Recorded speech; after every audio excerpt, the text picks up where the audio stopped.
Coming up on This Week in Radio Tech, what's the state of broadcasting now that we've been in these COVID lockdowns for months? Well, Chris Tobin gives us a report from New York at what the New York City stations are doing, how they're still doing some outside broadcasts, and doing other things online that are giving them more exposure and more revenue streams. Plus, Greg Dahl joins us with a really big thing. In fact, it's called The Next Big Thing. That's next on TWiRT. This Week in Radio Tech is brought to you by Broadcasters General Store with outstanding service, savings, and support. Online at bgs.cc. By Angry Audio. Audio problems disappear when you get angry at angryaudio.com. By Nautel, keeping you connected with your community with support and webinars. Online at nautel.com/webinars. And by Max Connect Wireless, prioritized high-speed internet service designed for transmitter sites and remote broadcasts. Hey, welcome into This Week in Radio Tech, the show where we're talking about everything from the microphone to that light bulb that used to be at the top of the tower right there. I'm Kirk Harnack. So delighted to be here and glad that you could join us. Thank you so much. And thank you for joining us whenever you can. By the way, if you got YouTube, and everybody has YouTube, you type in youtube.com and you sign in, with your email account, go to This Week in Radio Tech from the GFQ network and please subscribe. And hit the little bell to get notified. And that way you'll get notified when a new episode is posted. So if you can't always watch us live, that's fine. I almost never get to watch or listen to podcasts live. I always listen to them later on and sometimes even download them. But please do that on YouTube. Find us at YouTube, and there's links in the show notes. And subscribe. That'd be really great if you would. It helps us out a lot. And if you comment on the episode, that's nice too. We read those and we get those comments. All right. So I'm Kirk. I am in the Nashville studio, the Telos Alliance studio for This Week in Radio Tech. A big shout out and thanks to my employer, the Telos Alliance, for providing me some time on Thursdays and some of the gear that's here in the studio. And that's why we call it the Telos Alliance studio here in Nashville, Tennessee.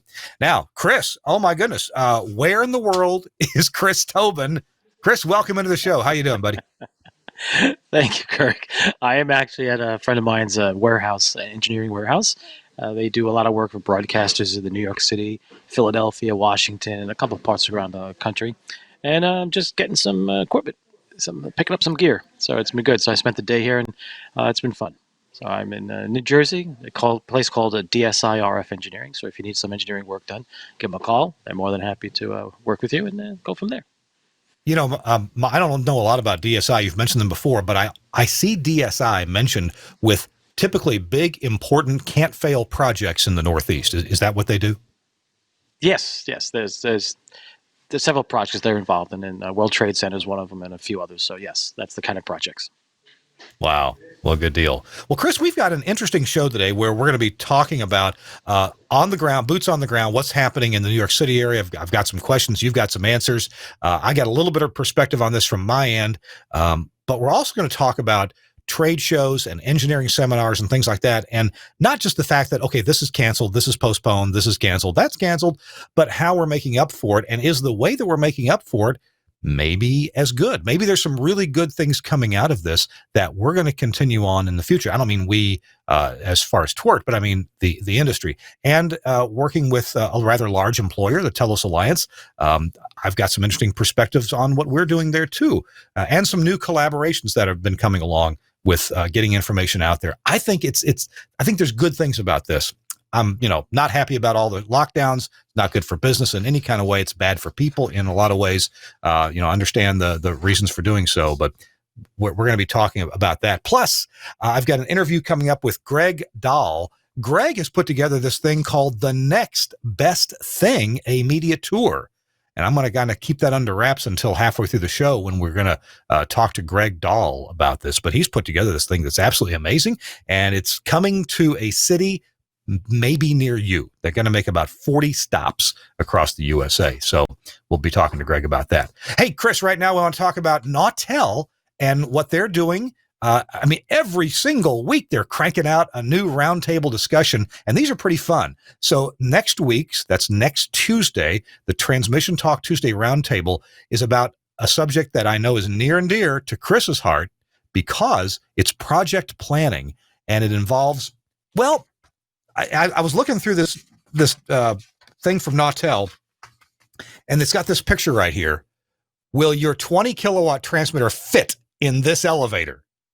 Now I got to tell you, being being a rural radio station guy, I've never personally had to fit a transmitter into an elevator ever. But Chris, this is something that you've had to do and plan for, right? Yes, you come to New York City, and I can tell you certain transmitters will not be coming through an elevator. But we will get them up to the roof to a certain level, and we hoist them in through a hatchway. I actually removed a TV transmitter about 6 months ago. Did not go into the elevator. We opened up the hatches, open through the rooftop, and hoisted it down with chains to the second level roof where the freight elevator was the right size, and off it went. Oh, Several hundred pounds, 5 people, and a lot of fun watching this thing swing in the wind as we're lowering it down one flight. So it was on top of a skyscraper in New York City. It was good. It was good. So, Well, yeah. There are a lot of things you don't realize in New York City, even Chicago, Boston, Philadelphia. Not every elevator fits the box that you like. So you have to be really, really smart about what you buy. well, and not just elevators, but a lot of other topics about project planning from Nautel are coming up. And this isn't a one-way webinar. This is an actual roundtable. So people like you and me and Chris and everybody, you can participate in this roundtable. So it's a really great thing they're doing. They've got this down to a good science. Whether you're putting in a single transmitter or replacing a fleet of them, every project has steps that can be followed to make the project more efficient and less painful for everyone. In this upcoming session, this coming Tuesday, we're discussing various aspects and tools used by folks who spend a lot of time figuring out the least painful way to get from point A, that is transmitter not installed, to point B, that is transmitter installed. Now, here's the guess. Gary Cavell of Cavell Merchant Associates is going to be there. And oh my goodness, he's been on more transmitter installations than me and Chris combined times 10, probably. Gary's got a lot of experience in getting this kind of thing done. You can join in and share your tips and ideas on the best way to ensure any project goes as smoothly as possible. Here's what you do. Go register right now at nautel.com/webinars. You can do that while you're still watching our show. So go to nautel.com/webinars and register for Transmission Talk Tuesday. Chris, I've been invited to speak at Transmission Talk Tuesday in a couple of weeks, so I may you may see me on there. Oh, good. I look forward to it. The Nautel webinars are really good. They're a smart way to learn more about what you already do and open your mind to opportunities and out of the box thinking. It's really good. And I think Nautel has hit on something that makes sense, and I look forward to seeing it continuing beyond this interesting time we live in, as the phrase goes nowadays. So yeah, I think from an educational standpoint, professional education, definitely the way to go. And I believe more companies should look at doing it that way, but with more of a friendlier flair than some of the other broadcast organizations have done their versions of webinars. I think Nortel's approach has been more friendly, open-minded. People are willing to actually, I think, ask questions that you normally probably wouldn't do for some of the other manufacturers who've done webinars that have been very, very structured. It's got a certain style to it. That's it. Yeah, and I hear you, and it cuts either way. There may be advantages some over the other, but the way Nautel's doing it is a big advantage. By the way, you may have gotten an email recently from Nautel to download an ebook, 9 Mistakes to Avoid When Buying a Transmitter. And I got to tell you, this is a terrific ebook, but Nautel, I think you've actually mistitled this just a little bit, because this ebook is a lot about the project planning that they're going to be talking about this coming Tuesday. There's a lot of the items that in project planning are exactly what's in here, like planning for future maintenance. Have you ever installed a transmitter? Or you probably haven't. I probably haven't. But have you ever gone to a transmitter site and you need to pull out maybe the power supply cabinet from the transmitter and realize that the back of the building is too close and you can't pull it out? That's the kind of planning they're talking about. Yep, exactly. I've been there, done it. It's been interesting. 400-pound power supply trying to be pulled out, and you're like, wow, look at that. We just hit the wall. Now what? Yeah. I don't know. Got to come up. Hey, there's a little winch here. Let's work on the winch. Yeah. Done it, been there. And it's kind of hard to, if we could just move the transmitter forward 2 inches, but wait, we've got plumbing overhead that's fixed length, and, Nautel.com/webinars is where you want to go to register for that. Okay, Chris, thanks a lot, Nautel, for letting us talk about that and getting us to do so and getting some turnout there for you. Chris, so how have things been different? And I want to ask about New York. You live in New York City. You work both in the city and in the surrounding area. I'm curious about a few things that New York radio is pretty famous for, and other big cities are too, and I guess a fair number of small and medium market broadcasters. But in a big city, you've got a lot of opportunities for things like audience interaction, and a lot of times that has been, with in-person live remote broadcasts or outside broadcasts, as they're called sometimes. What kind of audience interaction are stations in New York City doing nowadays? Is it all just phone calls and Skype and things like that, or what? How are stations? How are morning shows, for example, talking to people? Is it what I would think? Phone calls or what? Well, yeah, I mean, the morning shows in New York City have been traditionally always phone interaction as part of the elements for the program. And what has gone sideways is the ability to be on site on those outside broadcast remotes. So that at the moment is somewhat curtailed. But broadcasters here in New York City are doing very well interacting with the audience, both through web based broadcasts and interactions. Several stations have done virtual, I'll call it virtual, concerts if you want, or virtual pop-up music sessions. And their artists are working with the announcer or the DJ, and then they interact with the audience through chat. And it's been pretty interesting. And some of them, as a matter of fact, the station I work for, we just did 2 of them in the last month, and the response from the audience was way beyond what anybody thought. So we're going to be doing some more of that, and we're actually looking at it as a way of revenue stream. And that's one of the reasons why I'm here today at this building getting some equipment, because I need to now build small little video machines that can stream stuff. I'm not, I'm dedicating video streamers rather than one machine and try to do everything on one box. So it's been interesting. I want to come back to that topic of video. That's really interesting that's taken off. You've been involved with that pretty heavily and been a promoter of that. Let's come back to that.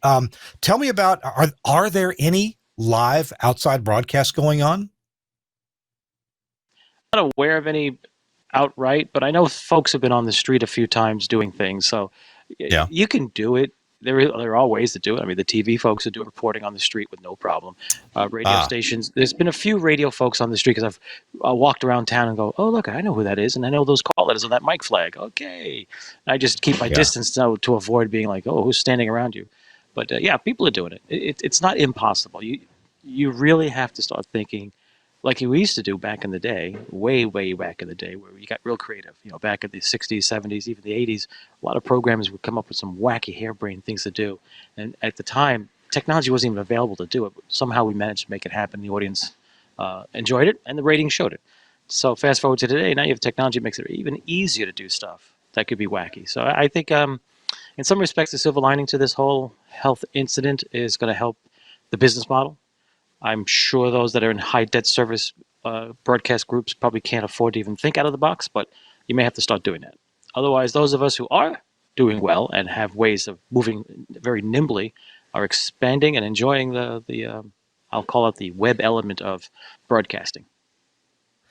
So sometimes I look at the the New York Times Square 4K webcam. I don't have it up right now, but sometimes I do on the big screen here. I love it's kind of fun to watch. And there's definitely an increase in traffic. In fact, I just saw some social media posts about people saying like, hey, I'm walking around New York City today, and I wouldn't say it's back to normal, but it's, there's traffic now. So yes.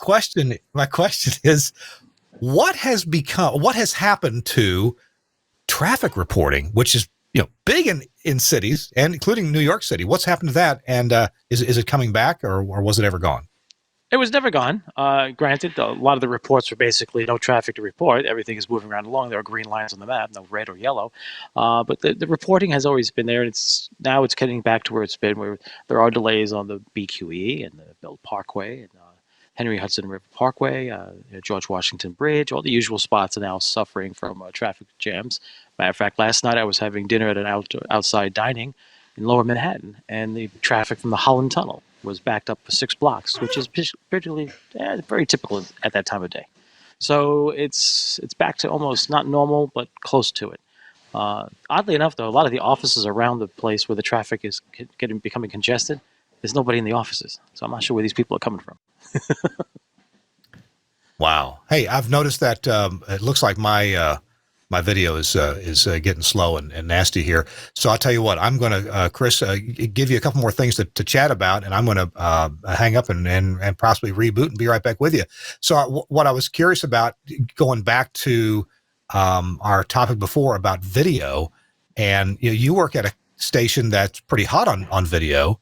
What are the other what are the commercial broadcasters doing in terms of video? And actually, my video doesn't look so bad now, so I'm gonna stick with you here. What's happening? What are people finding out in terms of the importance of video? How is that helping them? And is that usage transferable to smaller markets, or is this something that only markets the size of New York, Chicago, LA, Dallas, Atlanta can really make use of? What do you think? Well, first thing is the video can be used by any size market or any size station. It is not relegated to just New York City, Philly, Boston, LA, or San Francisco. The video element, as I've talked about in the past, and I'm working with my programming and membership folks at our place, it's about telling the story. And if you can tell the story with pictures, which there's no reason why you can't, then you have it. That's all it takes. The trick is the story. And a lot of radio stations just do a cookie cutter approach. They say, well, we just do it like we do on the radio. No, you can't. The radio storytelling is not the same as putting a camera in front of something to tell a story. So you have to learn how to tell it through video, through pictures. And that's what we've been doing at my radio station, working with musicians. And the last two events we did were virtual. So we had the musicians on their video stream coming in to us, and then we had our two hosts mixed in with them, and then we played music from their CD release they were having that week. And then we had chat. We had members only sign in to the entire event, and we had something like 600 people connect, and a lot of questions. It was 1 hour. That's it. Nothing crazy, and it was successful. And we said, well, let's try it again. Let's do it a second time. See what happens. If lightning strikes twice, as the saying goes. Turns out we had about 485. So it. And the best part is after the event, the emails that were coming in saying people would love to see more of this. Then you say to yourself, well, what's the point? It's just an artist in front of a camera. We could do that with, Britney Spears. What's the big deal? The big deal was we were talking to the artists about stuff you can't get anywhere else except from the artist's lips. So it was unique. There was value to it. And there was members only. And by the way, that I mentioned that the CD release wasn't for another day. So they were getting a sneak peek at the new CD. You see, you know what you have to do? Here's what you need to do. For those of you in the audience who don't understand how storytelling works, go to paulharvey.com. Download Paul Harvey. If you have to pay for it, do it. It's worth it. And sit back and listen to how he tells a story. Then you figure out the element of the video, and you've got yourself a success. We're turning our videos into revenue. It's slow going, and it's starting to work. So I would say any station can do it. And if you have a larger budget, it's easier. The trick is, can you tell the story? Just remember that. And you listen to some of Paul Harvey's, and you're going to be fascinated by some of the people that are well-known and famous that we all talk about every day at the dinner table and how they got started. And when he tells it the way he does, you'll never forget it. Walt Disney's one of them. That's all I'm going to say. One thing I sure have noticed is that TV stations are using social media, cut-ins to promote what's coming up on their next newscast. They really want your eyeballs on the newscast or to the website, but the newscast is even better. And back when I was doing a lot of TV weather, we were doing a lot of Facebook Lives just to bring people up there. Hey, don't know if you have time to join us on tonight's 6 p.m. news or the news at 10 p.m., whatever it is. Here's a quick update on our forecast. Here's what's happening over the next couple of hours. Tune in tonight. We've got the forecast for tomorrow, the 7-day forecast, and what you'll need to know to decide what to wear tomorrow. So we do these cut-ins. And of course, if there was bad weather, if there was going to be snow, the possibility of a snow day or the possibility of damaging winds, hail, tornadoes, even little old me doing this on a weekend weather show, it would just spike up to 200, 300, 400, 500, 600 viewers like that on the Facebook Live. Now, I was doing it on the TV station's Facebook page, so they had a lot of people tuned into that. But my point is this: people walking around with social media apps on their phone, it alerts them. And that's something that if a TV station or a radio station has an app, that could alert people as well. Hey, we got a quick. We're interviewing Bruce Springsteen. We're talking about his whatever tour coming up or album release or whatever. That's going to drive people there. So it seems to me like radio and television haven't had ways to tap people on the shoulder and say, hey, tune in right now. Right. And with social media, we have that. And then and of course, video is part of that. I mean, there's hardly any social media that's audio only. Yeah, I know there's SoundCloud, but I mean, it just doesn't get the response that a video gets. So what I'm getting at is, it seems this is pretty important for radio and TV stations to do. And a lot of them are doing it now, more TV than radio. And what I'm getting around to asking you is, what can a radio station do with the staff that they have, versus how many extra people does it take to do the kind of video that you guys are doing, which is actually turning into a revenue stream for you? Well, I can tell you that when we first started out, before the medical chaos came about, I was pretty much the person doing all the camera work, lighting, set design for our videos that were considered proof of concept that I worked on. Then we expanded to a production guy who is our editor. He did editing before he came to the radio station, so he's familiar with video editing. So between the two of us, we came up with a system of how we would work it. So those of you who do video know exactly what I'm going to talk about, and that is the camera shots, the camera angles, the edits that he would need to work with. So he would explain to me, because okay, here's what I need. This is the kind of angle. Here's what's going on. If the artist is doing this, if this is going on, wide shot, I mean medium shot, close up. Give me some motion coming in, motion coming out. Let's do this. So he did like a storyboard. It was like a rough storyboard in my head. So we started practicing this, and before you know it, I started coming up with angles at work, and I got creative. We got really wacky with some gimbals and moving cameras around on a floating gimbal. It was pretty cool. And he was able to edit faster, which means there's less time in the studio, which means we could turn around quicker. And the membership and our underwriting department was able to get it sponsored quicker, so it all worked out. So if you're a station with a small staff, before you panic and do the cookie cutter, I need to build a TV studio. What do we do? And spend $40,000 for nothing. Look at the staff, talk to everyone, and say, hey, are you familiar, interested? Would you like to try this? And start small. The cameras today you can buy, you don't have to buy a $40,000 Panasonic, Sony, Hitachi, Ikegami. You can buy a very good prosumer with good quality chips and good quality signal noise and go from there. And then lighting can be done very easily, very simple, as long as you understand white balance, color temperature, shadows. Those are a few things. It doesn't require a lot. I work with a staff of 3 people, and we've produced over 300 videos in the last 2 years. And I challenge anybody to look at it and go, oh my God, where did you guys shoot this? Was this at a studio set? This looks like, no. We all sat down and said, what do we need to do to accomplish this? The image, our videos, okay, again, it's special to what you do. Our videos at our radio station, it's a jazz format. So the image, the lighting, the look is a jazz club or a club scene. So you may be a station of spoken word. That may not be the case for you. Or maybe you're a rock station that may need a little more light in the room than normal. Or, you have to look at it for that. And then once you understand that, you tell the story through the pictures. And that's what we've been doing. Right? If you look at our website and look at those videos, some of the artists that you have there, you'll recognize from the Kennedy Center and a few other places that they performed. And you're like, whoa.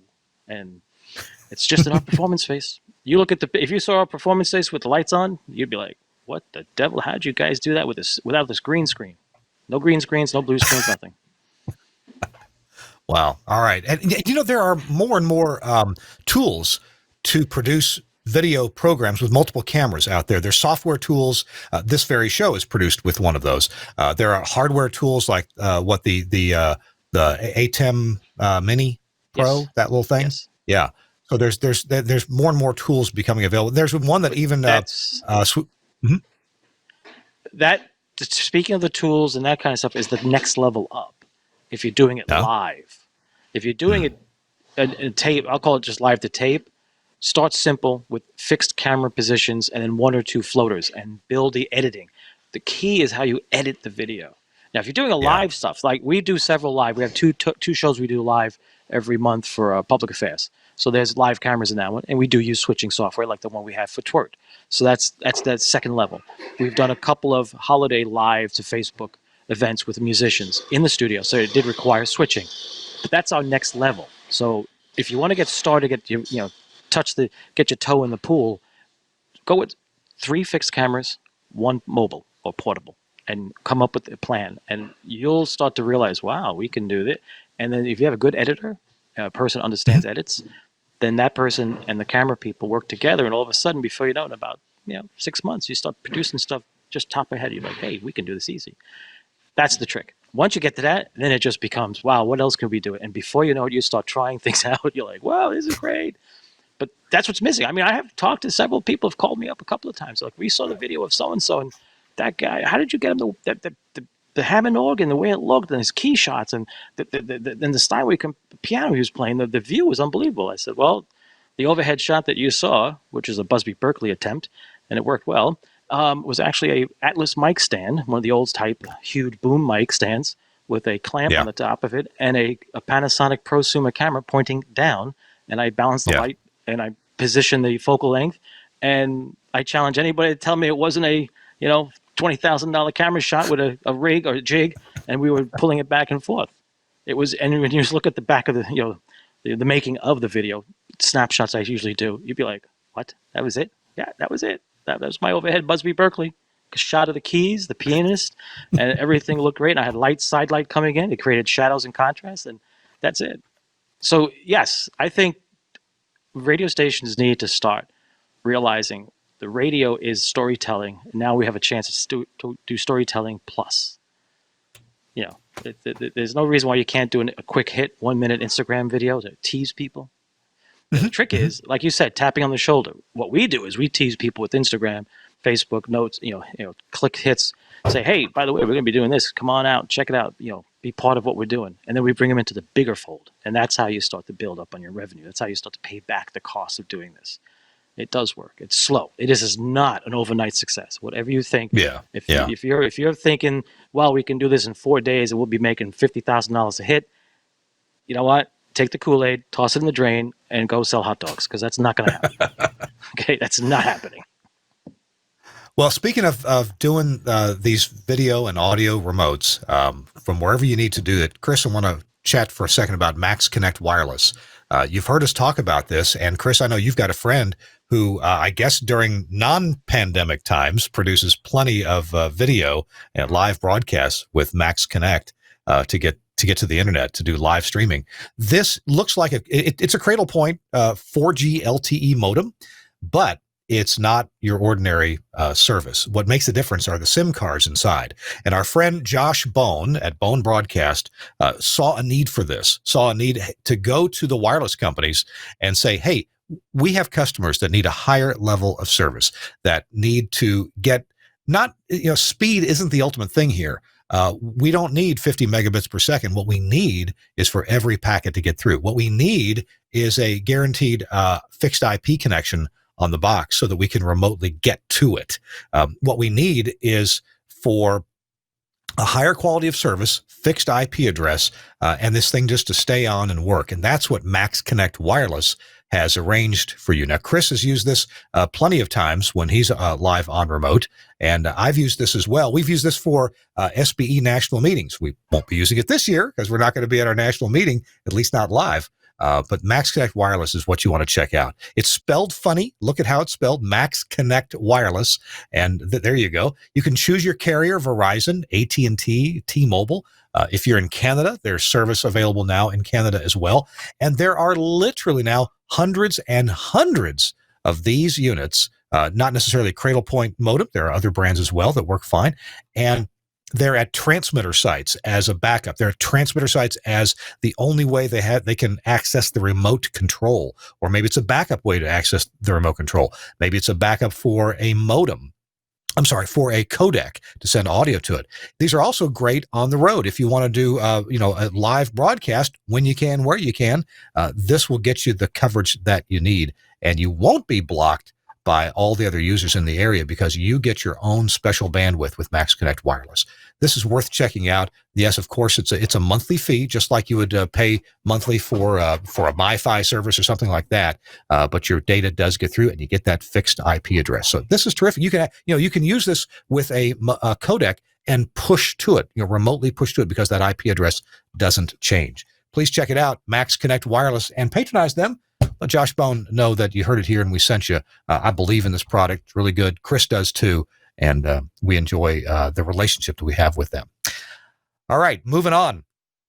Chris, let's see what I want to ask you about next. So you are working at a station that doesn't do ad sales. They do underwriting. In this, I got to tell you, my own stations that do ad sales, and we are really down more than 50%. I mean, it is tough out there right now for ad sales. Interestingly, car dealers are advertising, and there are other categories that are still advertising well. Obviously, restaurants not so much. Where they are advertising, they're advertising drive-through service. But in your world where you have underwriting sponsors, is that a bit more stable for you guys? I would say it's more stable. We did take a hit, and I'm not going to sugarcoat it. We are definitely rethinking and sharpening our pencils for revenue. But at least I will say that the underwriting is similar to commercials. It's advertising a service, whether it's be cars, whether it's a jazz club or a museum. We still have a lot of folks still sponsoring and working with us, and even though you can't go to a museum, no, actually, I think you can now. I think the museums do allow Mm-hmm. certain entry. We're seeing a lot of folks coming back because a lot of people that are our members are calling out to their favorite places to go, and say, "Hey, you guys open?" No, and they ask, "Well, did you hear about it? Why do you remember us?" And they tell us the radio station. Like, so our underwriters get a phone call from those clients saying, "Hey, we've been getting calls from our customers or visitors, so we're going to talk about numbers." So it's coming back slowly.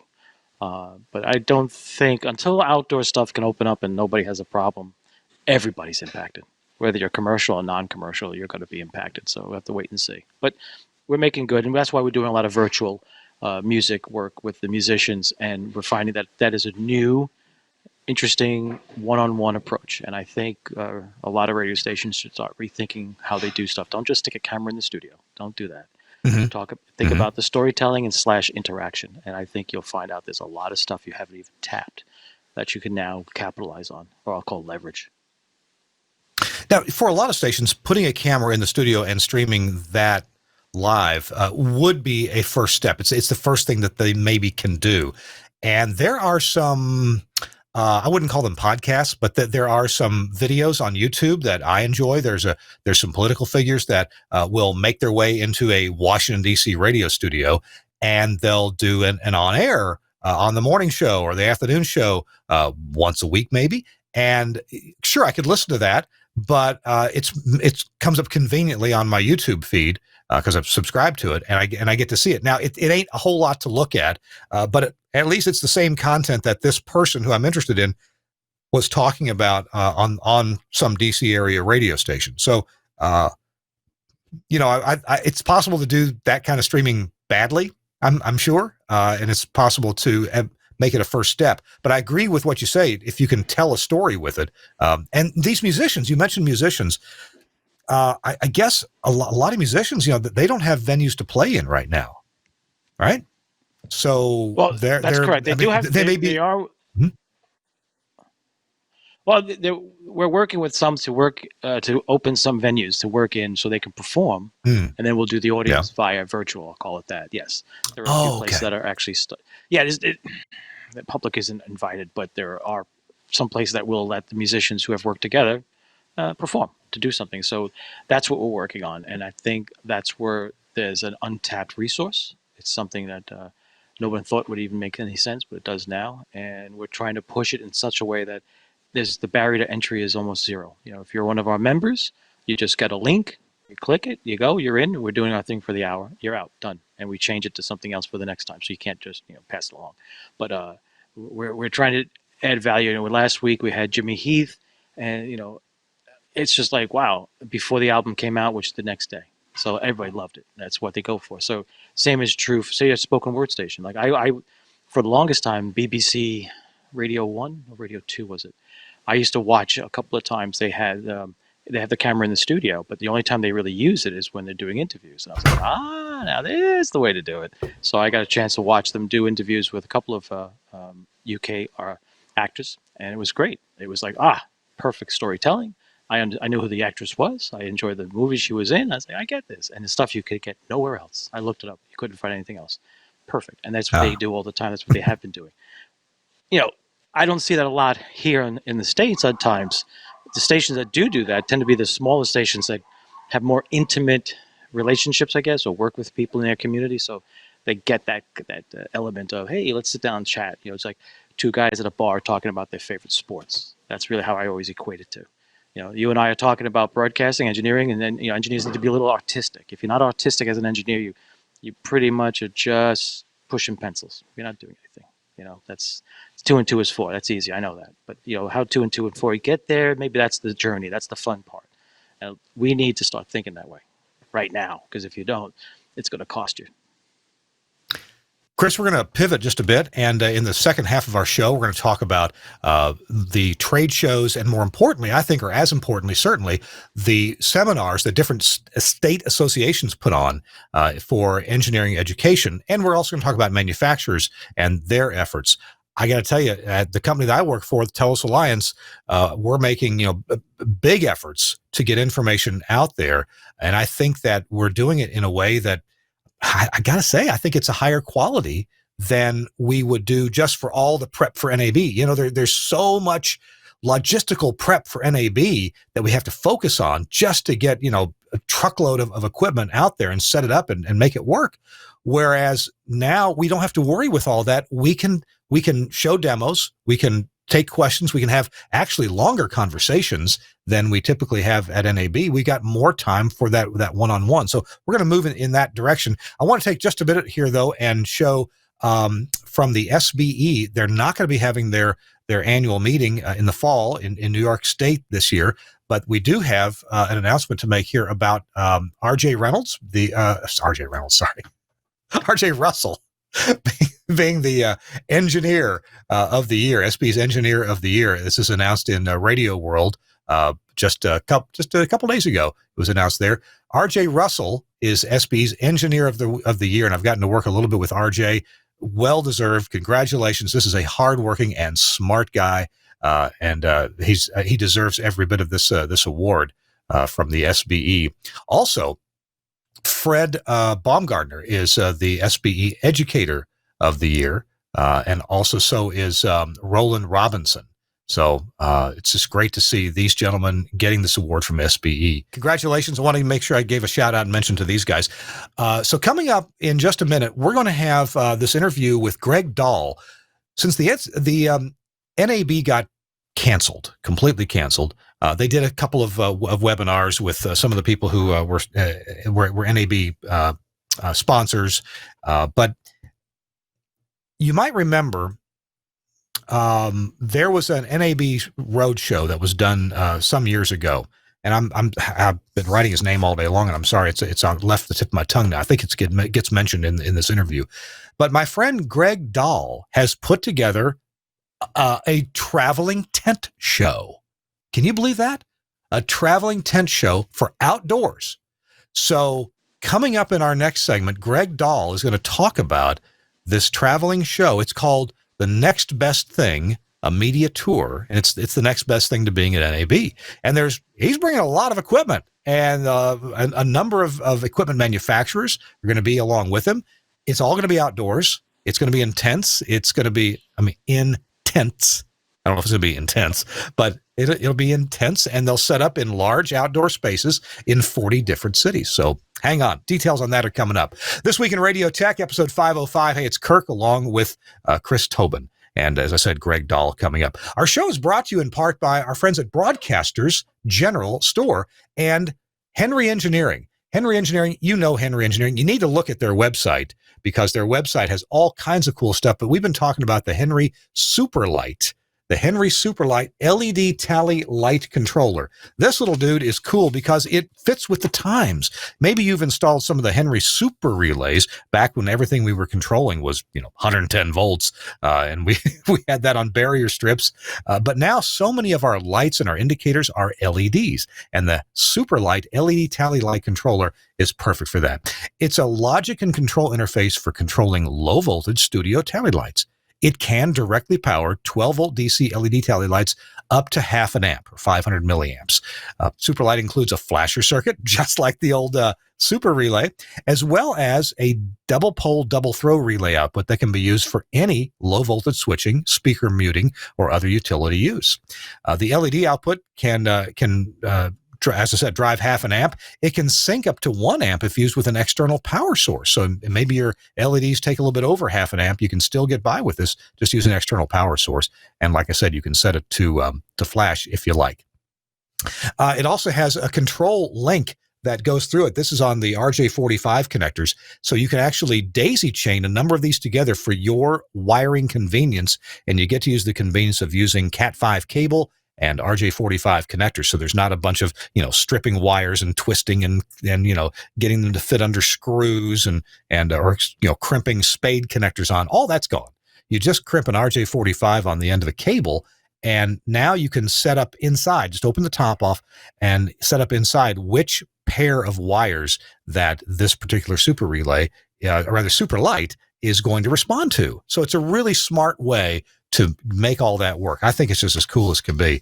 The Henry Super Light, and you can look at the Henry website, henryeng.com, and check out all the cool things that Henry is making these days. There's more to meet the eye, more than meets the eye. Just go there and look. Feast your eyes, as we say. And all that's available through Broadcasters General Store. So call BGS. BGS.cc is the website, or you give them a call. Their phone number is 352-622-7700 at Broadcasters General Store. I really appreciate BGS. They are working hard to make your life easier as a broadcast engineer. And by the way, BGS is also going to be on this Next Best Thing tour with Greg Dahl. So tell you what, without further ado, let's check out Greg Dahl. Roll it. Hey, welcome in. It's Kirk Harnack, and I'm talking with a good friend, Greg Dahl of Second Opinion Communications. Greg, how you doing? Welcome in. I'm doing great, and thanks for having me on the show, Kirk. So, Greg, you're a contract engineer, and with a name like Second Opinion Communications, I can only guess that you don't always get the first call, but you typically get the last. Yes, that happens more than not. So, what's the idea behind the name Second Opinion Communications, and how do you help broadcasters? Well, the company name, way back when we started, you have to register with the state, and we had to continue to pick. Everything that we picked didn't work, and finally came across this one, and the state said, okay, you can have that. So that's where it originated from. And it, of course, the thought was that most times we're getting a call after the fact, after a project started, and helping to fix some issues that were a problem, that someone couldn't fix for them. So Second Opinion kind of fell into it. I think the state set you on a good course, because I think it's a great name, and it describes oftentimes what happens. A broadcaster will talk to one engineer and maybe not get the best advice, but you are a very well-rounded sort of engineer, and in fact, that's what I want to talk to you about right now. Is not so much Second Opinion Communications and the contracting work that you do. You do a lot of work in association with my employer, the Telos Alliance, because you go out and install AOIP, audio over IP systems, especially those made by Axia. But you've got an adventure you're about to embark on, a road trip. Tell us about what's going on.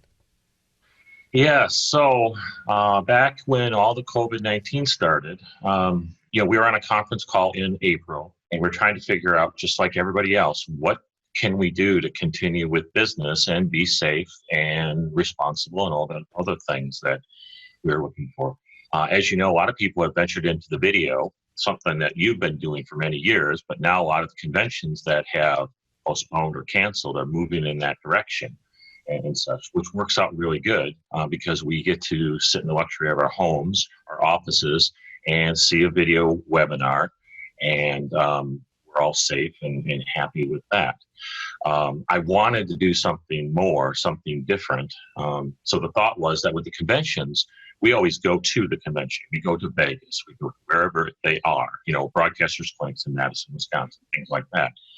And I also remembered 10 years ago or so when Larry Bloomfield came through with a taste of NAB through here where I live in Rockford, Illinois. And I thought, well, what if we kind of reinvent that a little bit? And instead of going inside, we go outside with tents, set up tables with equipment, ensure that they are sanitized. We are wearing masks. We have sanitation stations, and provide that an environment where you could get to the equipment safely, responsively, and just go throughout the country, different places, and hit a bunch of towns and give that opportunity. So from April till now, we've been working toward that. I've taken on a scary venture of purchasing a motorhome, which I needed justification because I wanted that anyway. My wife and I both wanted to get into that. So this gives us a reason to do it. So of course I jumped in both feet, and now it's sitting in the backyard and it's ready to go. We got a trailer, putting in all the tents, the tables, the equipment.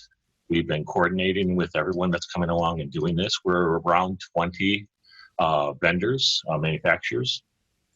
Some of them are coming along also, keeping the safety in mind and things like that.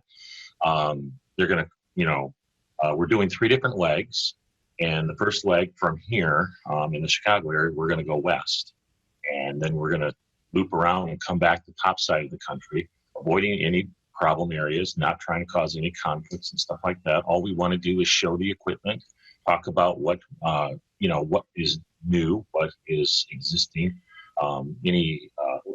Going back to the second opinion type of thing, what type of problems do you have? Well, how can we help you?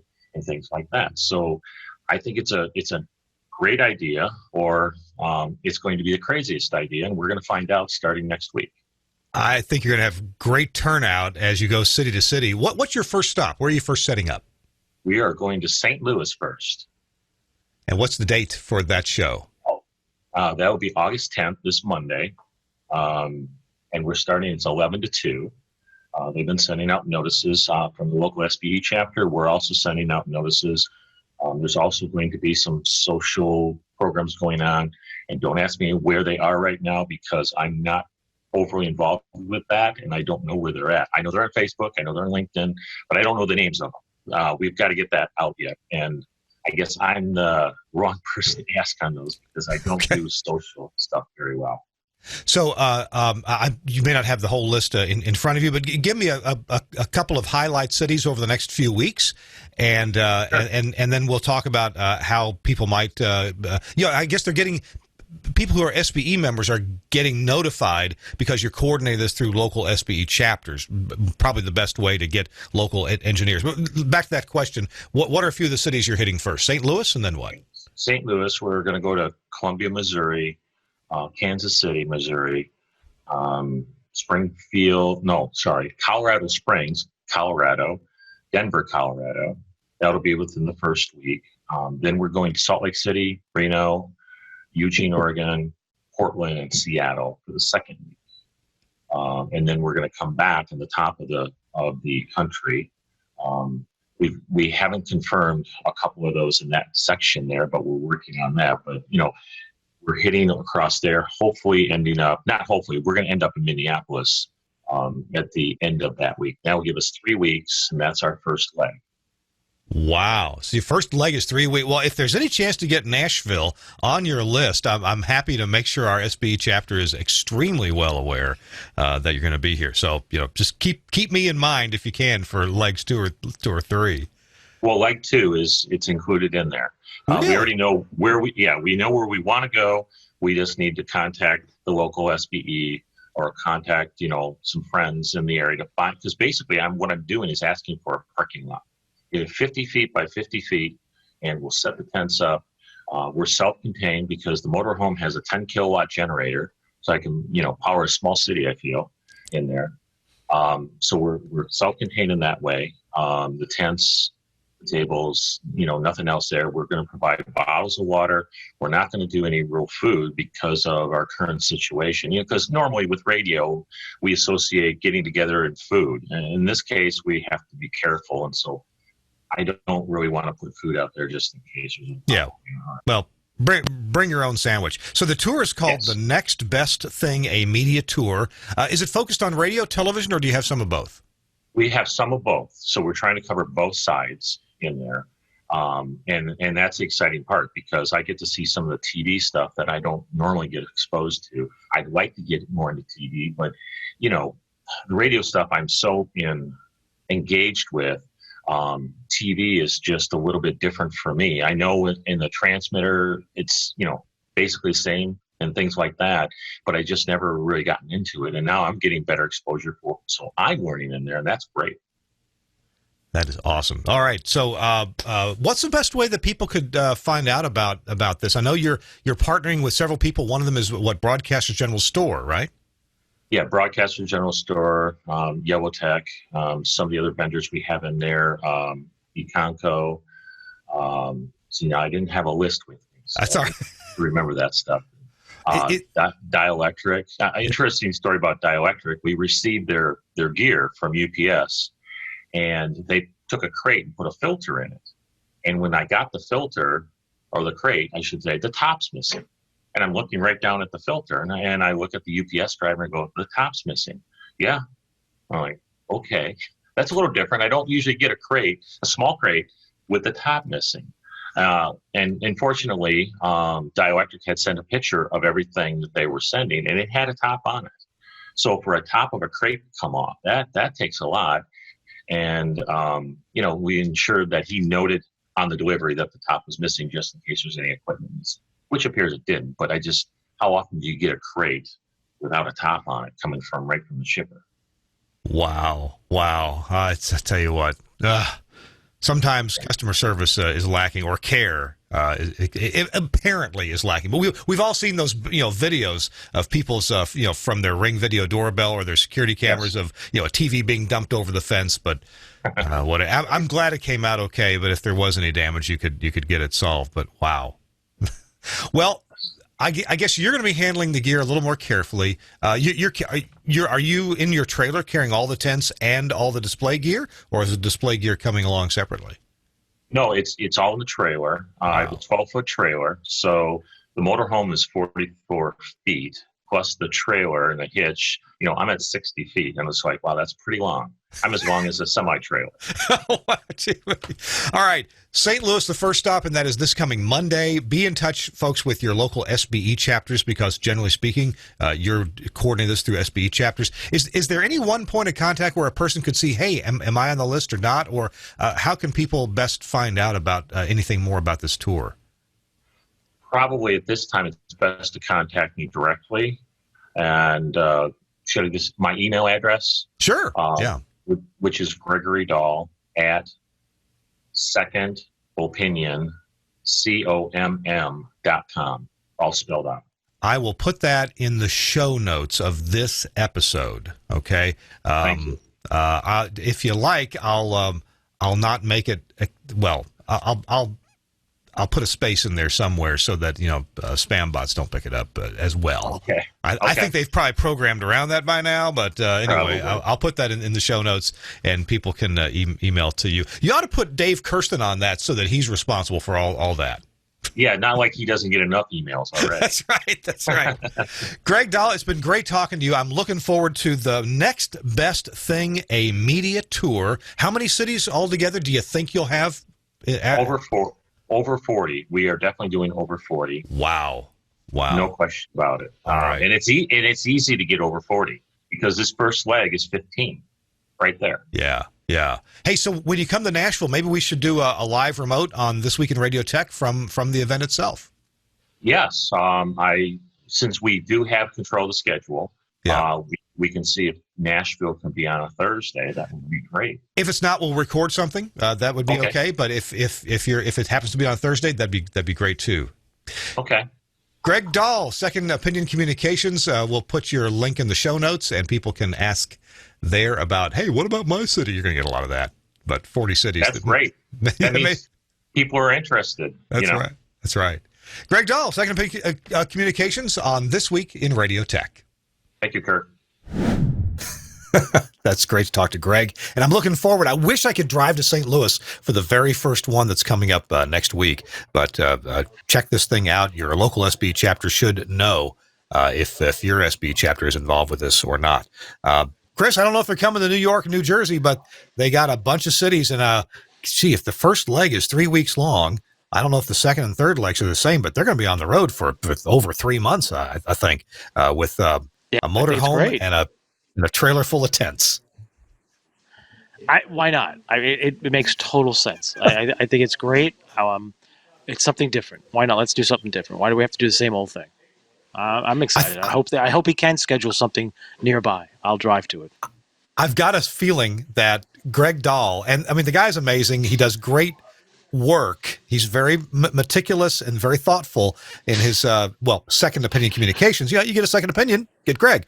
But can you imagine the stories he's going to have for his grandkids from this trip? It's going to be amazing. Oh, you know it. It's gonna be a mess. I mean, it's gonna be great. Hey, there have been, of course, a lot of cancellations of various different shows. Things like the SBE Leadership Development course, that's been postponed until the spring. The Michigan Association of Broadcasters annual business meeting, that was held virtually. Actually, it's coming up August 11th. The Nebraska Broadcasters Association annual convention, that's been canceled. I know they were working on a virtual thing for engineers. Got to check back and see if that's come together yet. The Alabama Broadcasters Association convention, that's always a big deal. That's been canceled. But they are going to do, Alabama Broadcasters Association is going to do an engineering webinar. Now, Alabama has always invited people from anywhere to come into their engineering seminars at no charge. So they're going to do this as a webinar on August the 18th. I believe that is a Tuesday, a couple weeks from now. Of course, IBC, that's been canceled and no real replacement for that. The NAB radio show that was going to happen right here in my hometown, Nashville, that's gotten canceled. The ABA Engineering Academy Radio Engineering 101 course, I shouldn't say anything. I got to check up on that. There's a little bit of conflicting information on their website. That's, again, Alabama Broadcasters.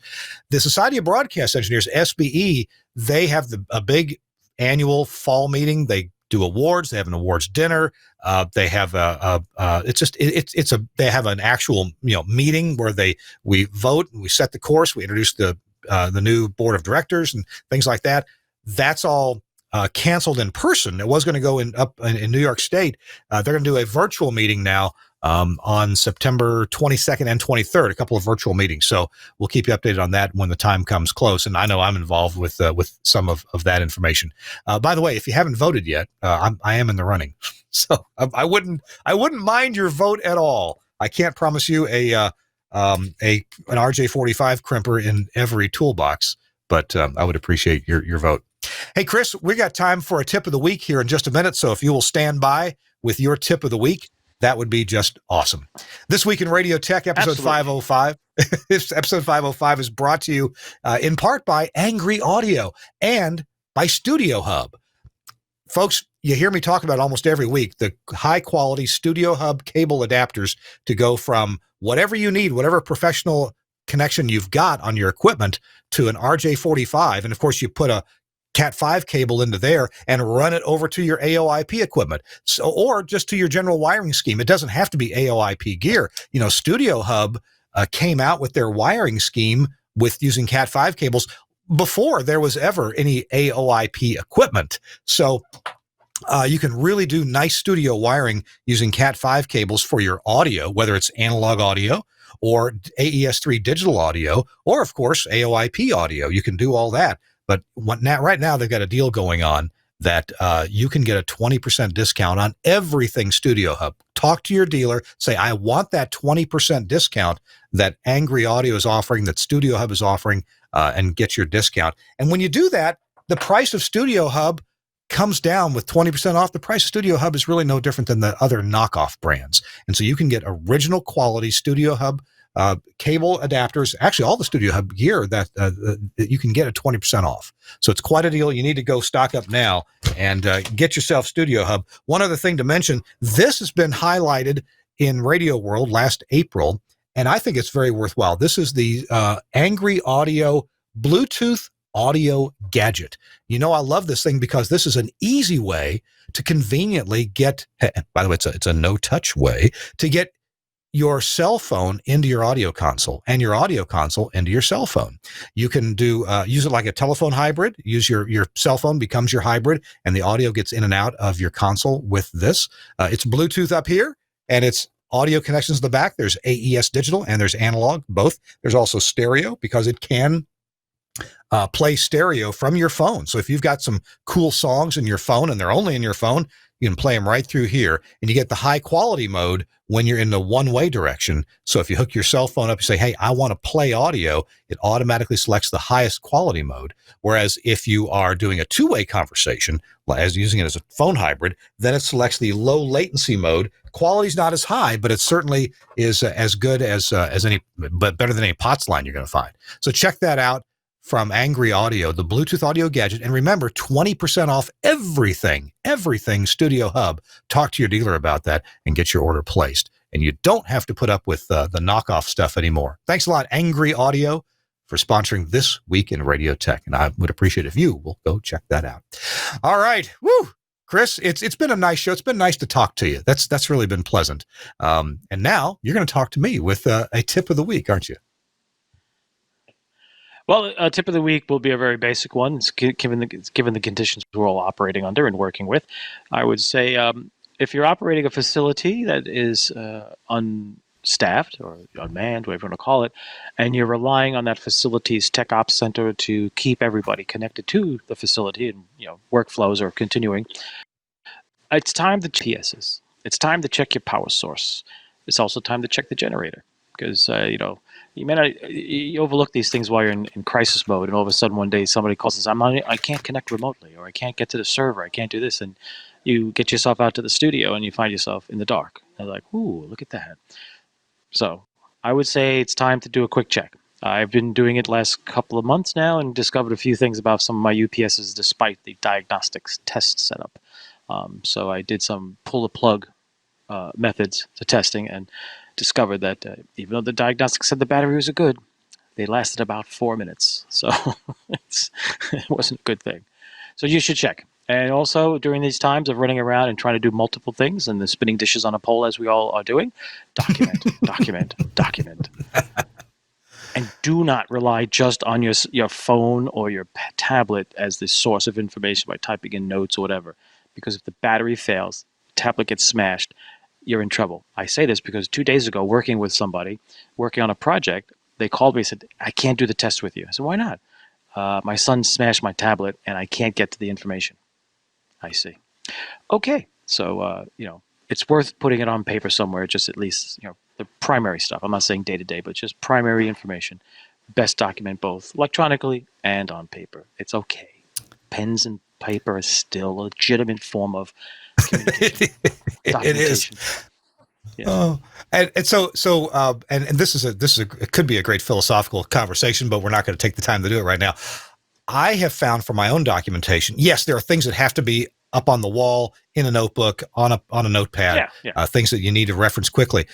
Every note that I take, and I build spreadsheets and I build notes, software licenses, for example, lists of IP addresses of my various equipment, whether that's virtual machines or the iDRAC cards and on Dell servers, the network attached storage. We just had to discover an IP address yesterday. That was an interesting story.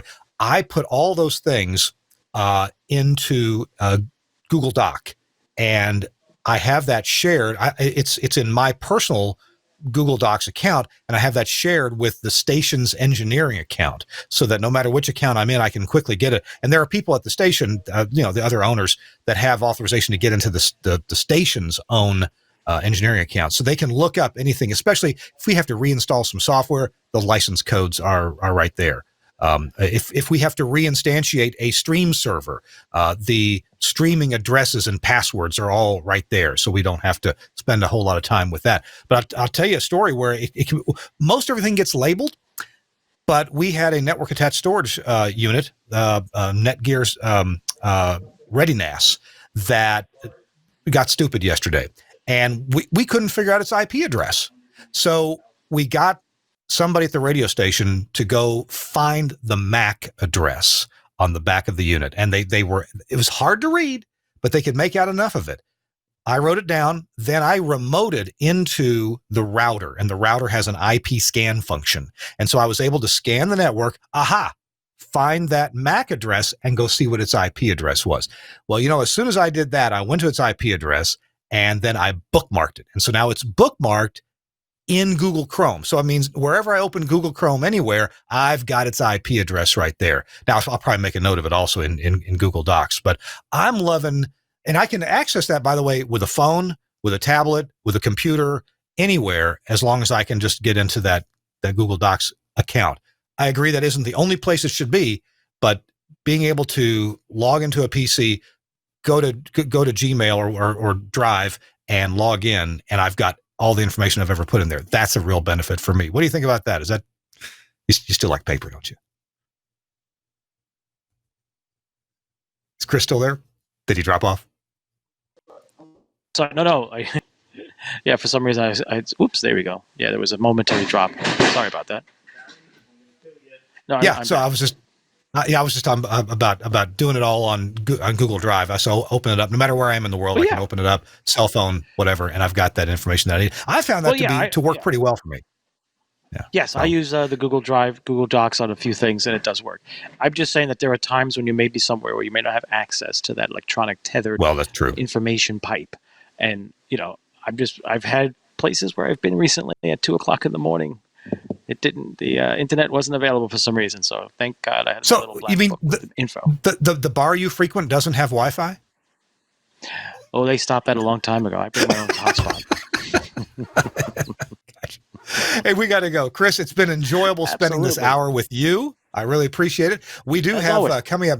Yeah, it always is good. Coming up next week, we have an interesting show next week for you.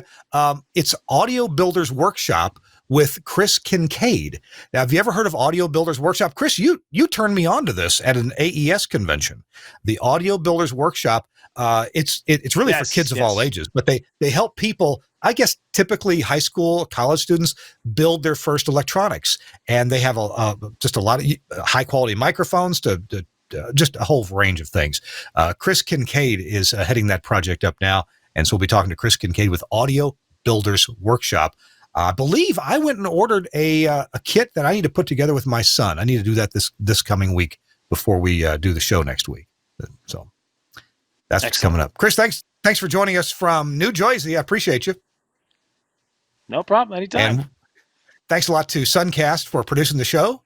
I appreciate you. And thanks a lot to Andrew Zarian, the founder of the GFQ Network, where you'll find lots of other excellent podcasts right here. Anything from wrestling to technology. All right, we got to go. We'll see you next week on This Week in Radio Tech. Bye-bye.